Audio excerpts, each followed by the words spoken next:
Hey, Mr. G here. We're getting ready to start a course of instruction on something called the CAGED system. It is what opened up the neck of the guitar for me, and I want to share it with you. It's a system that's been around for years, decades. It used to be very widely taught back in the 20s. You'll find people like Joe Pass refer to it in his books. And then it fell out of favor for a while. Don't know why. But it's starting to experience a resurgence, and I'm seeing a lot of guitar teachers teach it. I've been teaching this way for years, and as I said, it's helped me with my guitar playing. I have an issue. Well, actually I have lots of issues, but one issue I have is I'm mildly dyslexic, which means large strings of numbers and letters really mess me up.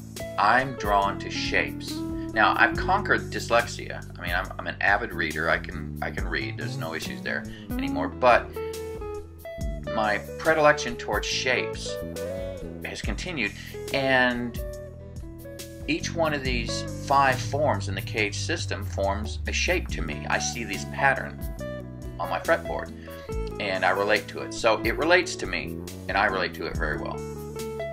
Here's the deal, though. It's just a means to an end. The CAGED system is not going to make you a monstrously fine guitar player.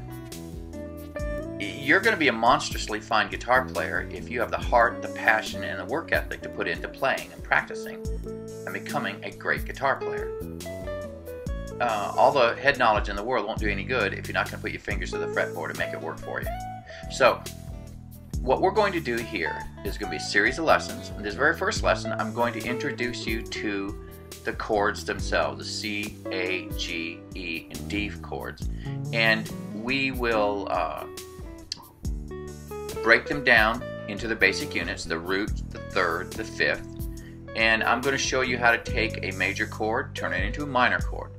One other thing, every chord you play in the guitar is derived from one of these 5 forms. So these 5 chords, C, A, G, E, and D, they're going to be the key to our musical universe. And I hope that you pay attention, and I hope that you apply this, because to the degree that you apply this information, to that degree you become a better and greater guitar player. One last thought. About 20 years ago, I was in a jazz club, and I heard a wonderful, wonderful saxophone player. And I bought him a cup of coffee between sets, and I asked him a very heartfelt question. I said, "How do you do what you do?" And he looked at me and says, "I'll tell you the answer if you're really willing to listen to the answer. If you're not, if this is just making conversation time, I'm okay with that, but I'm not going to waste my time." And he laughed at me, and I laughed with him because he's a very personable guy. And I said, no, I'm very serious. How do you do what you do? I love the way you solo. Your solos are so free, and they flow, and it's melodic. And he looked at me and he grinned, and he said, "It's only 7 notes, stupid." I'm going, I was expecting something a little bit more deep than that. I mean, 7 notes. How hard can it be to learn about 7 notes? He went on to tell me, he says, "Paige, if you will study those 7 notes, all your musical questions will be answered. All I'm doing is messing with the major scale when I'm playing solos and melodies and arpeggios, all that stuff. I'm just messing with the major scale. That's all I'm doing." So I went home thinking, okay, well, I got a couple months. Guess what? It's been 20 years, almost 20 years since that happened. And I'm still studying the major scale, and I still have not plumbed the depths of those 7 notes. Some other lesson I'll explain to you the math behind it. But trust me when I tell you that the musical system we are working with is as close to limitless as anything I've ever seen. You could spend the rest of your life studying the major scale and never be done. So we're going to take the first step towards that. We're going to apply all this stuff within the context of the CAGED system. So sit back, enjoy this first lesson. There'll be other ones coming. God bless you, and Mr. G out. Have a good day. Bye-bye.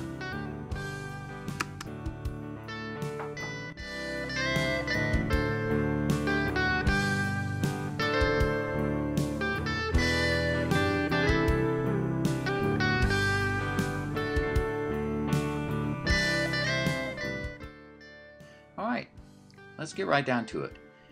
CAGED system. Step 1, we're going to talk about the chords. First of all, we're going to look at the major forms of the C, A, G, E, and D form, and we're going to discuss some very basic principles concerning these things. Let's take a look at the first one, the C chord, or the C form. There's the notes. This is the chord that you've learned to play in your guitar, hopefully. If not, hey, here's your diagram. Figure it out. Notice I've got these things called, these different notes called the root, the third, the fifth, etc. Every one of these 5 chords is built up of these 3 basic notes: the root, the third, and the fifth. The root is just another name for the first note of the scale that belongs to that chord. In other words, C major chord, C major scale. The root of the C major chord is the same thing as note number 1 in the C major scale, or it's a C. So the C form gets its name from the root. Whatever the name of the root is, that's the name of the chord. That's why I call this a form rather than a chord now, because if I take this C shape that you see here and I move it up the neck 2 frets, it's no longer a C chord, though it looks like it, because the root has changed its name. A chord gets its name from the root. The root's a C, it's a C, the chord, that is. Then you have a thing called the third and the fifth. Now the third, that's the second most important note in this whole situation, because the third tells you whether a chord is major or minor. Now the fifth is just the third note of the chord. It doesn't have a lot to do with the quality of the chord, whether it's major or minor.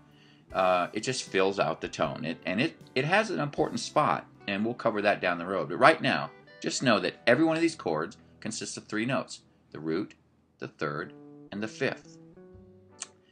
In the C form, here I've got the notes labeled. It's a good idea to be able to understand what the names of these notes are, because we're going to be playing with them a little bit down the road. Let's look at the A form. Again, here's an A chord that you're used to seeing, I'm sure. Now, when you see an X, it means don't play that string.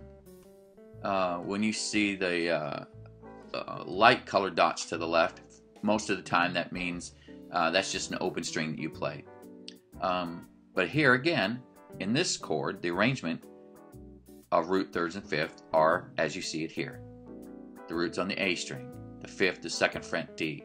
The root again is on 2nd fret G string, and the third is on the 2nd fret of the B string, with the fifth being the open E string, and the first root being the open A.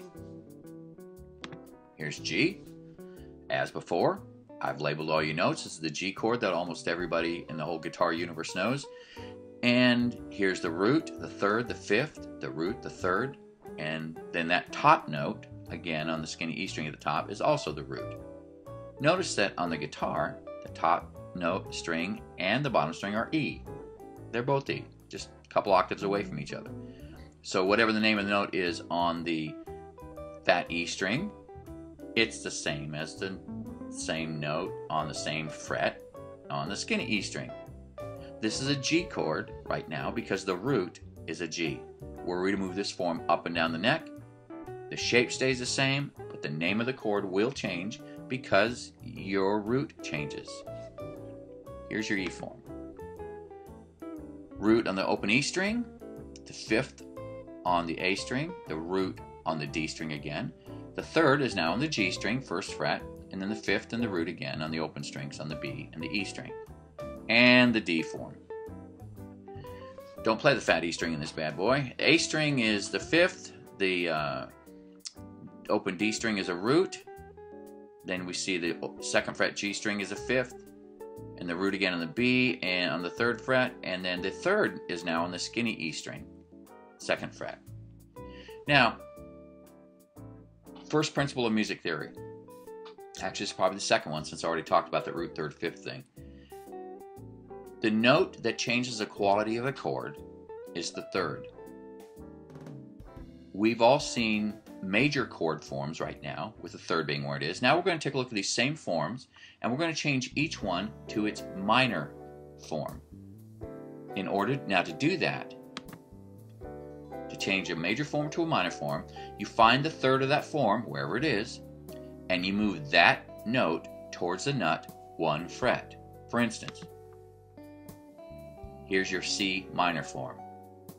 Now you're going to see a side-by-side comparison in a minute, but just know right now, if you notice that the third used to be in the second fret of the D string, we moved it back 1 fret to the first fret.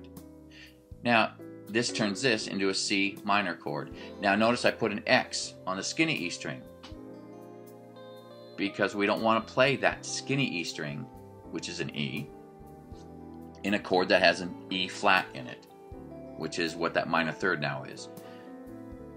If that doesn't make sense to you, just take my word for it. It will make sense to you down the road.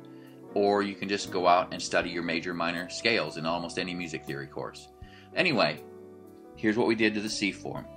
Here's what the A form looks like. It's your A minor chord. Again, we took the third from the second fret of the B string and we moved it back 1 fret. Turns it from a major chord to a minor chord. Here's your G form. Now we took the second fret A string, that's where the third was, and we moved it back 1 fret. So now it's on the first fret of the A string. Now this chord is awkward to play, and you probably would not play a G minor chord this way because it is awkward and it's hard to play. But if you're thinking in terms of soloing and scales and things of that nature, you need to know this. This is how you alter this form. Now you might not play the G minor chord this way as I suggested, but you still need to know this. We took the third, moved it back 1 fret. Here's the E minor form. We took the third, which was on the first fret of the G string, and we moved it back to open, just the open E string, and there you are. There's your E minor form. D minor, we took the D's third, which was on the second fret of the E skinny E string, moved it back 1 fret, and there's your D minor chord. Now let's take a look at these things side by side. It'll be a little bit more obvious. So here's C major, C minor, side by side, or top and bottom I should say. And you can see where we moved the third from the second fret to the first fret. Here's your A form. We moved the third from the second fret B string to the first fret B string. We moved it back down 1 fret. You're lowering it 1/2 step. There's your G major, G minor. Took our third and moved it back 1 fret. E major, E minor. Took our third and moved it back 1 fret. D major, D minor. Took a third and moved it back 1 fret. Now, does that make sense? These are the basic building blocks that we are going to use to pursue our education in the CAGED system. Our next step is going to show you the major or minor scale that is assigned to each one of these forms. You're going to have to memorize this. You're going to have to learn this. This is where all your knowledge is going to come from. All right. For right now, Mr. G out. Have a great day. Bye-bye.